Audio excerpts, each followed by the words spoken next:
Thank you for joining us today for our 5th episode of our Tools for Life virtual workshop series, a healthy home indoor air quality solutions for a comfortable home. And this is great timing while we're sheltering in place. My name is Tara Jensen, Program Manager for the Tools for Life Learning Center by Loudoun Habitat for Humanity. And joining me today is Comfenergy's Certified Comfort and Energy Consultant and friend, Bill Day. And also, Bill, a valued volunteer at Habitat for Humanity. So we're always grateful for that. Good to be here, Tara. Thank you. Absolutely. I know we have a lot of questions that people are dying to get some answers to. So we'll start with the most important one. And what things can we do to improve comfort, energy efficiency, and indoor air quality of our home?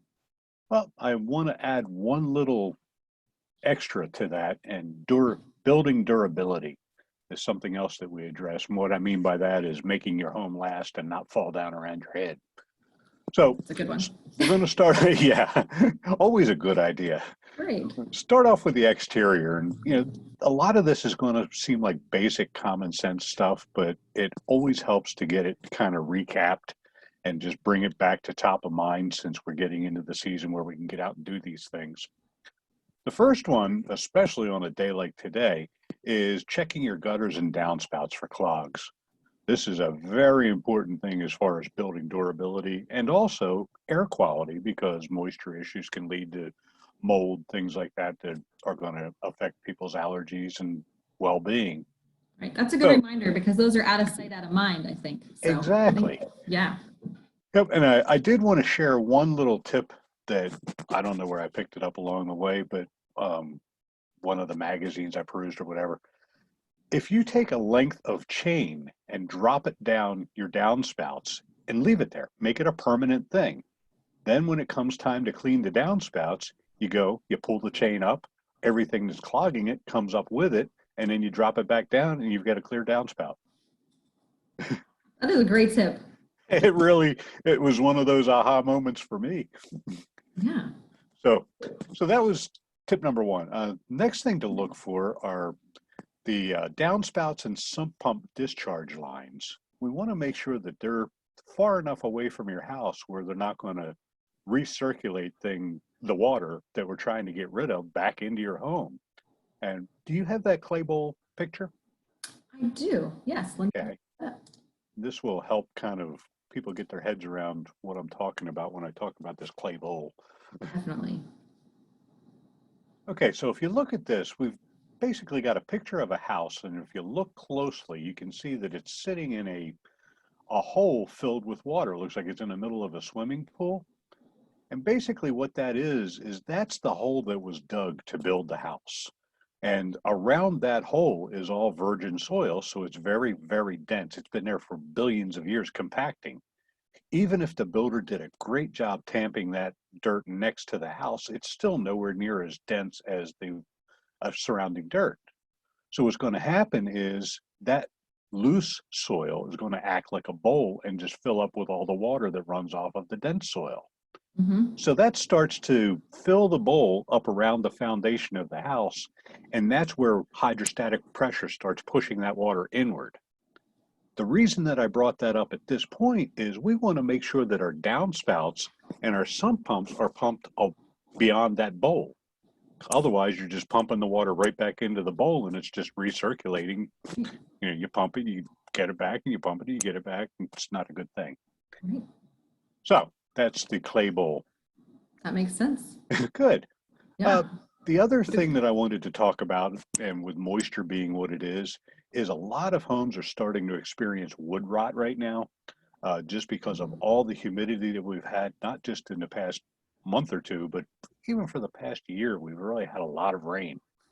So when you see those wood sills, their window sills, and the wood starting to rot a little bit, you can actually dig that rot out down to good wood, and you can fix that with Bondo, which is basically auto body putty.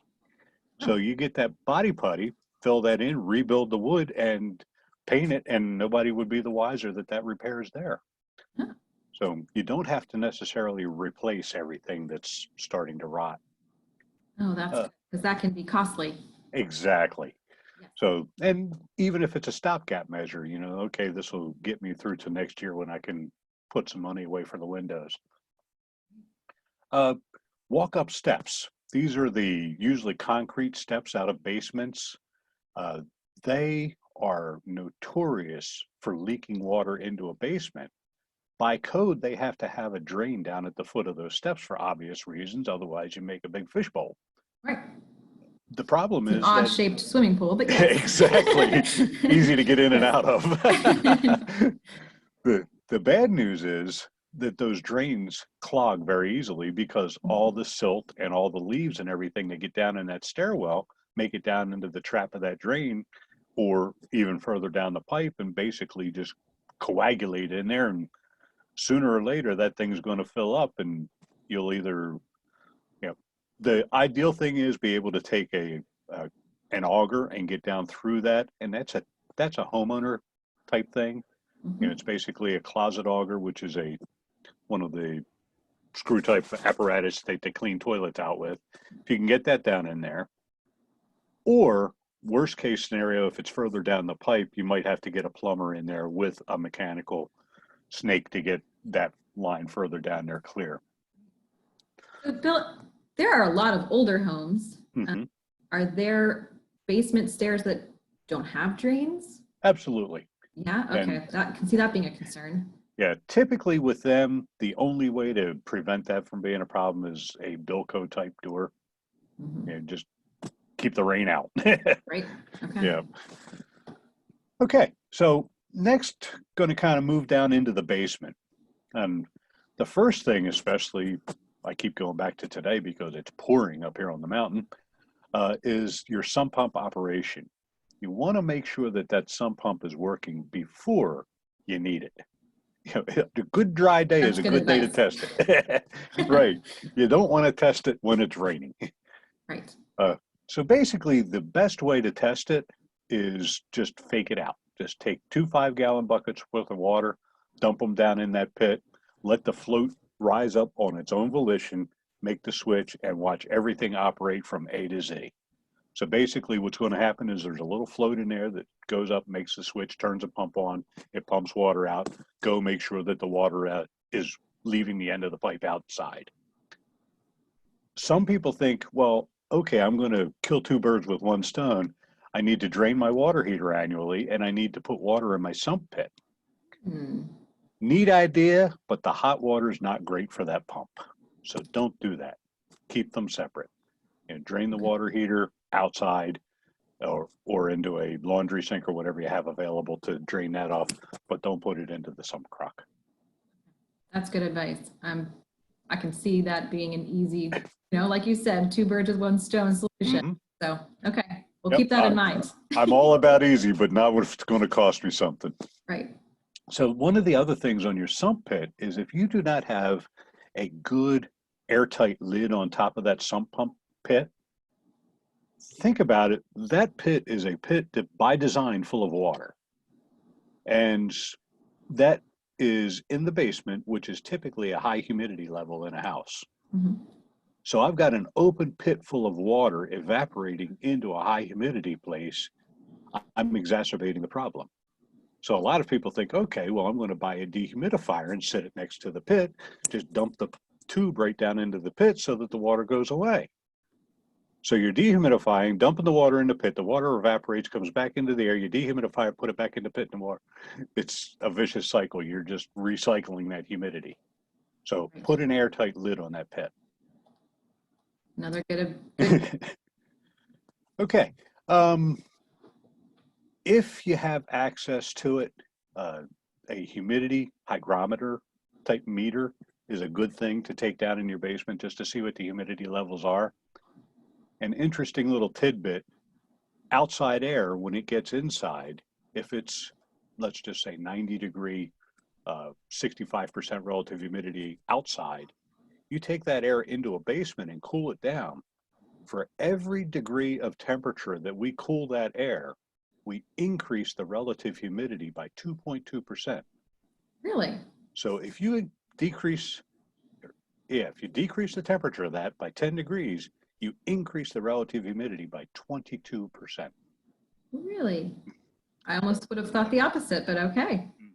It's all a function on how much humidity that air will hold, and warm air holds more moisture, therefore the relative humidity is lower. Right. Make sense? Yes. Okay. Very good. Mm-hmm. All So great tips, Bill. Thank you. Keep going. You're welcome. So if you do find a high humidity problem in the basement, the main thing to do is find out where the humidity is coming from. Is it coming in from outside air like we just talked about, or is it from an adjacent crawl space that should be sealed off, or better yet, treat the crawl space so that the space above the crawl space is not subject to those issues too? Is it coming up through a French drain, which is that little crack around the edge of the basement? Is it from that sump pit that we just talked about? So finding the source and eliminating the source is a lot better than putting a dehumidifier in and dumping the water back into sump crock. Absolutely. One of the other places that we want to look at is the basement walls. There's a white, most people think it's calcium, but it's what we call efflorescence on block walls. And that's basically just indications of moisture that has leached through that wall and evaporates before it becomes water. So it's moisture, but it's not water. Right. And that can be a long-term issue, I've learned. Exactly. Had some firsthand experience with that. Yep. Yes. And it's funny, a lot of people's fix for that will be run down to the big box store and pick up a 5-gallon bucket of the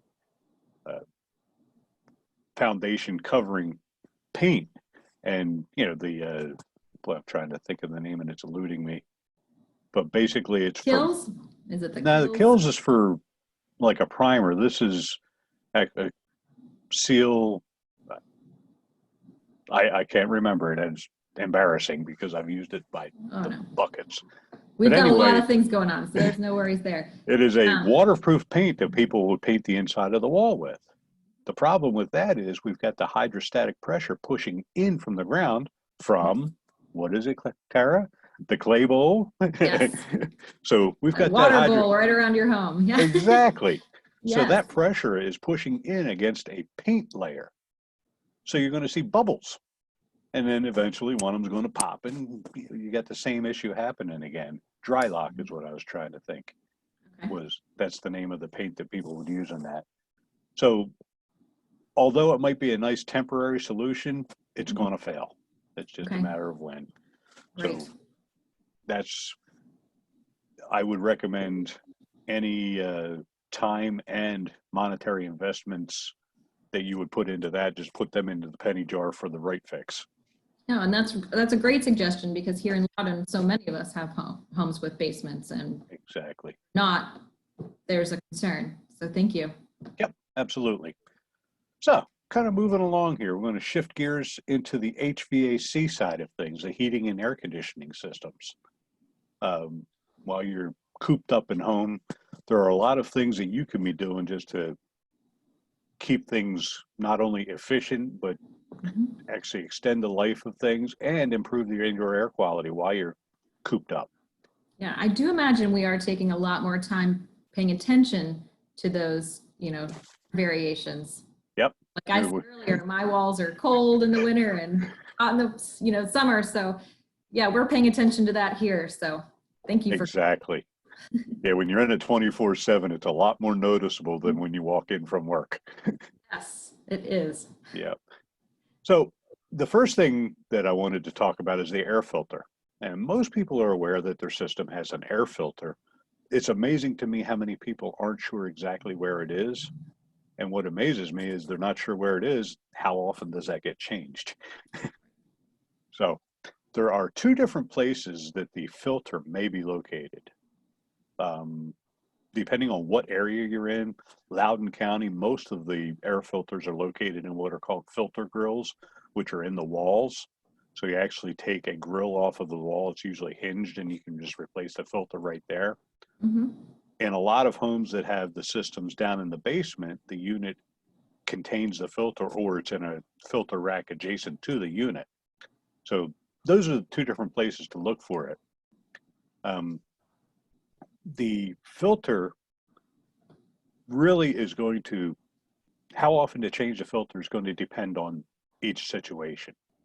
If there's a lot of air leakage from the outside into the house, it's a lot of dust and allergens that are going to get Mhm. inside. It's going to need to be replaced more often. If it's a very tight, energy efficient home that doesn't have pets or anything like that, you can get away with stretching it out a little bit longer. But generally speaking, 3 to 6 months is when I would recommend looking at changing your filters and at least checking them. Uh, That's a great tip. yeah, Yeah, just worse keep homes, monitoring. So like you said, if they're, if your housing conditions are slightly different, you just keep an eye on it. And exactly. And after the second or third filter change, you'll start to see a pattern develop. And it's funny, that pattern will drastically change with your first child. That as door most will, things do. exactly. About 4 years from that, that door will be swinging open. So you're going to get a lot less time. When was the last time you've changed that filter, honey? How Exactly. many kids do we have now? I can see. Exactly. Right. So here's a little tip for the allergy sufferers out there. Um, the allergens that get into your home are obviously coming from the outside for the most part, the tree pollens and the Mhm. grasses and all that. They get into your house and they get caught in the airstream when the air conditioner is running. And I say air conditioner because most of the time we're running cooling during those seasons, but it can be the heater too. That pollen and all those irritants that get into the air. Let me back up. I'll tell you a little story, and told this to my son yesterday because he's moving into his first new house. Oh, congratulations to him. Yay! So if you've ever been on the beach and seen somebody flying a kite, have you ever experienced that? They, Yes. basically they can just tie the kite off on the arm of a chair and it stays up in the air forever. It's just as long as that ocean breeze is blowing in, the kite's up in the air. Right. As soon as that breeze stops, that kite falls down to the ground. You could have a hurricane roll through there and it's not going to pick that kite back up. The same holds true with the pollen and spores in the air. As long as they're in a moving airstream, they are going to get taken back to the filter. But as soon as the fan shuts off, they settle down into the carpet, onto the furniture, everywhere that gravity will take them. Mhm. Yeah. So the tip is, on your thermostat, you have a switch labeled fan, and it'll have two settings, auto and on. During the allergy seasons, flip it to on, and you're going to have that ocean breeze keeping the kite airborne and get all that stuff back to the filter to be removed. Okay. Long Great. story for a short answer. Yeah. Yeah. So, how does all of this really tie into the comfort triangle? The comfort triangle is basically, if you Oh, can I'm going pop to put that up the up on the, slide. You have a slide. there you go. So the comfort triangle, I'm going to also call it the comfort and efficiency triangle because they kind of overlap each other. You can't have one, well, you can have one without the other, but most of the time they're hand in hand. So basically what it tells us is the comfort in your home is a three-legged stool. You've got the HVAC equipment, that's your heater or your air conditioner that makes hot and cold. Then you've got your ductwork. This is the uh, way that we get the hot and cold to the different areas of the house. And the building envelope is the walls, roof, floors of your home. And they're what keep the heat and cool where we want it. Right. So basically, those are the three things that with any one of them lacking, you're not going to have either comfort or efficiency. So when we go into a home, we want to make sure that all three of those are working in harmony.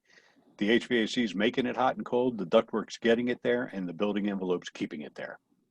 So building envelope, that's pretty much where Comfenergy comes into play. That's our wheelhouse.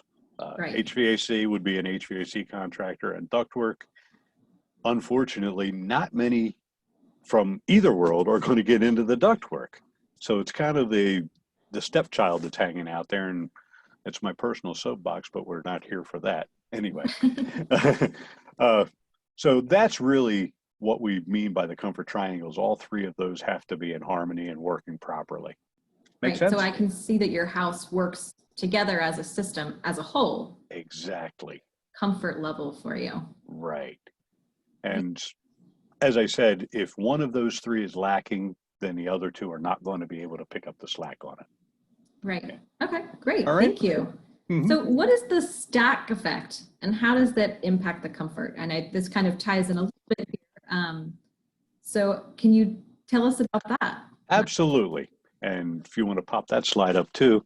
I So can do basically, that. the stack effect is, in high school, we're taught that hot air rises, correct? Yes. So as that hot air is rising, it's pushing against the highest place that it can find in the house. And in most homes, that's the ceiling of the second floor. Homes, in some places, it might be the ceiling of the fourth floor. So anyway, the highest ceiling that we can find is where that air is trying to push out. It's going to find every little pathway that it can to sneak out of that house. And it's going to go in through light switches and up through the walls and out through the attic, paths that you would never imagine exist. I know So, I've seen your thermal camera, mhm, creating those areas, and it was really shocking to see that the light switches and outlets are right, areas of leaking. It's not anything you would think of. So exactly. are little hidden holes that Yeah. create these gaps. Yeah, the mind scrambler for most people is my interior walls are leaking outside. Right. How does Thought there that were quite happen? a few There's a layers room. there, but yeah. Exactly. So basically, we measure the air that leaks out the top and in cubic feet per minute, CFM. The easiest way to visualize a CFM is about the size of a basketball. We go into a home and we do a blower door test and we find anywhere between 1,500 and 7,000 basketballs per minute leaving the top of the house. That's a lot of air shooting out there. If you could just close your eyes and visualize 7,000 basketballs jumping out the attic. That's a lot. That is a lot. Exactly. Unfathomable, actually. Exactly. And Right. until you see that blower door run, you can't really get your head around it. And that's the proof is in the pudding there. Right. So the other thing that we know is for every basketball that escapes out the top of the house, another one to replace it gets sucked into the bottom of the house. Mhm. So if you think about 7,000 basketballs of heating and cooled air that you just paid to heat and cool, now you're bringing 7,000 more in the bottom of the house to be heated or cooled and go right back out through the attic. Right. Seems like a lot of waste of energy. It is a huge waste of energy. Yes. And really, that's the one. Every repair that you do in your home, think about that concept and think about, okay, high, air's leaking out, low, air's leaking in. And we use what are called the ABCs, and it's basically how we prioritize our repairs. So A priority is attic, the B priority is the basement, and the C priority is conditioned space. So basically, the A, obviously the most important, is up in the attic space. We're going to try and find all those penetrations where the air is leaking out. The B's will find the places where the new air is being dragged in, but less air gets dragged in, the better job we do up top. So that's why that's A and B is B. C, the conditioned space becomes less critical because there's less pressure differential. The hot air is rising. It's going from negative to positive. So in the C condition, the middle of the house, it's neutral pressure. So there's no air being pushed through any of those openings. Does that make sense? Mm-hmm. Yeah. Okay. So if you're sitting around the house thinking, okay, what can I do to make my house more energy efficient? Start at the attic. Go up there and find all those holes and seal them up. Once you've done a good job up there, then, okay, it's time to go down to the basement. Rim joists around the basements, not something most homeowners are going to be able to tackle, but it's something that should be addressed. Right. Bad basement windows, caulking around basement windows, things like that. These are all places that need to be tightened up. And then once you've gotten everything tightened up, both in the attic and the basement, that's when to get the caulk gun out and start hitting all the windows and things like that on the main floors. but they're third. So Right. most people kind of do that backwards. Yeah, I would agree. I would have thought the same. So I think, thank you so much for that advice, because Absolutely. so many of us, like you said, are starting where we can see it, Right. missing those upper and lower levels of where air is entering and really exiting. Exactly. Thank you for that. Mm-hmm. I think that's all we have time for today. I wanted to just answer some questions from our viewers if we had any. If I have one that I have, just you had kind of touched on it a little bit, but talking about your basements and keeping them wet, do you recommend dehumidifiers? No. And the reason is they're eliminating the symptom, not the cause. Right. So we want to make the basement dry, not take the moisture out. Okay. I guess we use the analogy of a leaking boat. Is it better to plug the leak, or is it better to bail the water out? Right. Plug the leak. Right. Got it. So if you do have questions, if you're hanging out with us and listening to Bill, if you click on that chat icon and you can type your questions in. We've just got 2 more minutes before we wrap up. We got one in. So Bill, we have a question from our viewer. How important are bathroom exhaust fans? And this is a great question. Thank you for asking this. They are extremely important. Yes. And the reason is primarily mold, and building durability is the other big thing on them. But air quality, if you don't get that moisture out of the bathroom and get it out of the attic as well. A lot of people think, okay, well, I'll just put the fan in the ceiling of the second floor, let it blow into the attic, and we're good. All winter long, that moist air is going to be hitting that cold roof surface and condensing on the bottom side of the plywood there, and that's going to rot that roof surface out. So it's got to get outside of the attic. Yes, thank you for addressing that and asking that question. And so many times with Habitat, when we're looking at homes, we've seen that where the vent exhausts are disconnected and there might be some moisture in the plywood and sheathing up there. So yeah, we've seen that a couple times too. So that was a great question and answer. Thank you. Do we have any other questions before while we still have Bill and his attention? I don't see any coming in. Okay, well, Bill, it is 2. Oh, I do have one more. There we go. Right, and this is kind of in connection with that. So how difficult is it to air seal an existing well insulated attic? For the layman, it's not pleasant, primarily because most of the time it's fiberglass insulation. So it's an itchy proposition. Tight spaces. Yeah, and you're basically doing a swan dive through fiberglass. So it's ugly that way. The neat trick to it is, once you have found the first top plate of a wall, the rest is a roadmap. They all connect. So it's just a matter of brushing off one side, doing your repair, filling that back over, brushing off the next, filling that back over. It's tedious work, but it's well worth it. And helpful hint from the pros: if you do have fiberglass in the attic, load up with baby powder on any exposed skin. It fills your pores so that the fibers don't get in, and it makes cleanup a lot easier when you get to shower. Oh, that is a good tip. And thank you so much for answering that, because I think that is so many people have questions on how to well insulate the attic and air seal it, especially in homes, if they're builder grade and they want to upgrade. So thank you. I think that is all we have time for today. Thank you so much for participating and asking questions. This was a great conversation.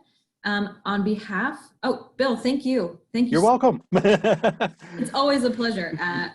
I've worked with you many times over the last few years, and it's always great. And I always learn so many new things. So thank you for your time. On behalf of the Tools for Life workshop series by Loudoun Habitat for Humanity, thank you for being with us. Our workshops are free and here as tools to make your life richer and more successful. So visit loudonhabitat.org for past workshops and for what we have coming up in the future. Join us next week for Paint Like a Pro with Dave. I'm pretty excited about that one. Get to get out in the field a little. I'll see you then. Thanks. Thank you.